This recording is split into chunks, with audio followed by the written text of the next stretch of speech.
Hi hi friends, ஒரு குட்டி கதை கேட்கலாமா? வாங்க போகலாம். கவின்னு ஒருத்தர் இருந்தாங்க. அவங்களுக்கு அம்மா இல்லை, அப்பா மட்டும். அப்பா ரொம்பவே செல்லம் கொடுப்பாரு. அப்பா பொண்ணுன்னே சொல்லலாம் கவியை. முத்து, அந்த வாஷிங் மிஷினை கொஞ்சம் போட சொல்ற. அவள 10:30 மணி ஆகுது, இன்னுமாடா தூங்கின்னு இருப்பாங்க யாரனா? எனக்கு போட தெரிஞ்சா நானே போட்டுருவேன். ரொம்ப செல்லம் கொடுத்து அவளை நீ கெடுக்கிற, பாத்துக்கோ.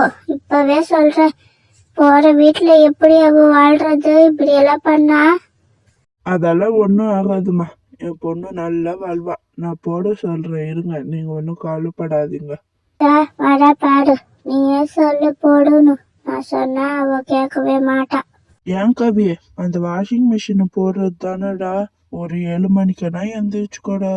பாட்டி பாரு என்ன திட்டுறாங்க, இப்படி வளர்த்து வச்சிருக்கணும். வாஷிங் மிஷின் தானப்பா போறோம், இருப்பா. ஏன் கேள்வி? உனக்கு என்ன மாட்டி விடலன்னா உனக்கு தூக்கமே வராதே. அதுக்கப்புறம் கவிக்கு ராமன்ற ஒருத்தர் கூட கல்யாணம் ஆச்சு. அவங்க ரொம்பலாம் பணக்காரர் இல்லை, மிடில் கிளாஸ் ஃபேமிலி தான் அவங்க அத்தை மருமக வேலை செய்யணும்லாம் எதிர்பார்க்க மாட்டாங்க. காலையிலே எழுந்து எல்லா வேலையும் அவங்களே செஞ்சுருவாங்க. அவங்க காய்கறி வியாபாரம் வச்சுருக்காங்க. அதனால் காலையில் 6:30 மணிக்கு சாப்பாடுலேருந்து எல்லா வேலையும் செஞ்சுட்டு போயிடுவாங்க. சந்தையிலேருந்து வர்றதுக்கே ஒரு 9 மணி ஆகிடும். கவி அவங்க அப்பா வீட்டில் எப்படி இருந்தாங்களோ அப்படி தான் இருந்தாங்க. லேட்டாக எழுந்திரிச்சு சாப்பிட்டுட்டு லேப்டாப்பில் எதனா படம் பார்த்துன்னு உக்காந்து இருப்பாங்க. ஏன் கவி, லஞ்ச் பாக்ஸ்ல அந்த சாப்பாடெல்லாம் போட்டு வைக்கிறது தானே எனக்கு வேலைக்கு டைம் ஆச்சு. இவ்வளோ நாள் தூங்கின்னு இருந்தா செய்யல, இன்னைக்கு ஏதோ நான் வேலைக்கு போறதுக்கு முன்னாடியே எழுந்திருக்க போட்டு வச்சிருக்கலாம்ல. எங்க லஞ்ச் பாக்ஸ்ல சாப்பாடு தானே, அது ஒரு 5 செகண்ட் ஆகுமா? போட்டுன்னு போங்க நீங்களே, நான் படம் பார்த்துன்னு இருக்கேன். டிஸ்டர்ப் பண்ணாதீங்க. ஏமா, நீ என்ன எனக்கு லஞ்ச் பாக்ஸ்ல சாப்பாடு போட்டு போயிருக்கலாம்ல. இப்ப பாரு, எனக்கு டைம் ஆச்சு, இவ்வளவும் போட மாட்டேன்றா, நீயும் போட மாட்டேன்ற, நான் என்னதான் பண்றது?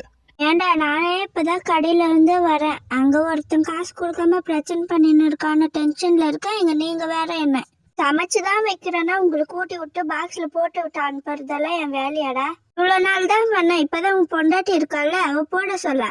உனக்கோ இல்ல உன் பொண்டாட்டிக்கோ நான் ஏதாச்சும் வேலை சொல்றேன்னாடா? என் வேலை என்னவோ நான் என்னவோன்னு இருக்கேன். அதே மாதிரி நீங்களும் இருக்கணும்ல. உங்களை நீங்க தானே பாத்துக்கணும். இப்ப கூடவா உங்க 2 பேருக்குள்ள நான் வரணும்? எந்த வீட்டுலன்னா மாமியார் இப்படி நின்று பேசின்னு இருக்கும்போது மருமக உக்கான்னு இருப்பாளா? அதெல்லாம் நான் ஏதாச்சும் கேக்குறேன்னா? இதுக்கப்புறமாச்சும் 5 மணிக்கு எழுந்து எல்லா வேலை சொல்லினாலும் கூட கொஞ்சமாச்சும் ஒத்தாசிக்கு இருக்க சொல்லும். உங்களுக்கெல்லாம் நானே செஞ்சு செஞ்சு ஓடா போயிடணும், அப்படிதானே? 5 மணிக்கெல்லாம் என்னால எந்திருக்க முடியாது. நீங்களாச்சு உங்க வேலையாச்சு உங்க பையனாச்சு. நான் எங்க அப்பா வீட்டுக்கே போறேன்.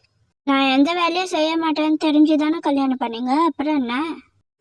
நான் இதுக்கப்புறம் அந்த வீட்டுக்கெல்லாம் போக மாட்டேன். நான் இங்கேயே இருக்கேன். எப்ப பாரு அதை திட்டினே இருக்கேன், அங்க வேலை செய்யலன்னு. வேலை செஞ்சா கூட இப்படி திட்டுறாங்கப்பா. ஓஹோ, இதான விஷயம். அவங்க பிரச்சனை பண்ணிருக்க மாட்டாங்கடா, உன் பொண்ணுதான் பிரச்சனை பண்ணிட்டு வந்திருப்பா. பார்த்து பண்ணு. கேள்வி சைலண்டா போயிடு. இருக்கிற பிரச்சனைல நீ வேற.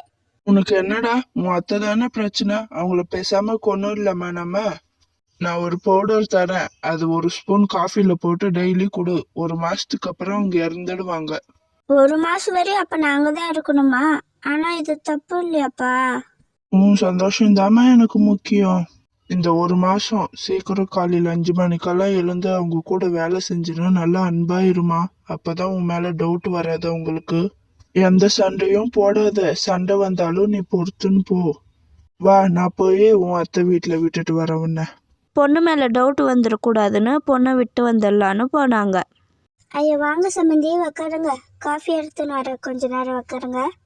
ஐயோ, காஃபி எல்லாம் ஒண்ணு வேணாம், இருக்கட்டுங்க. என் பொண்ணு ஏதோ அன்னைக்கு தப்பா புரிஞ்சுன்னு வீட்டுக்கு வந்துட்டா. அவளை மன்னிச்சு ஏத்துக்கோங்க.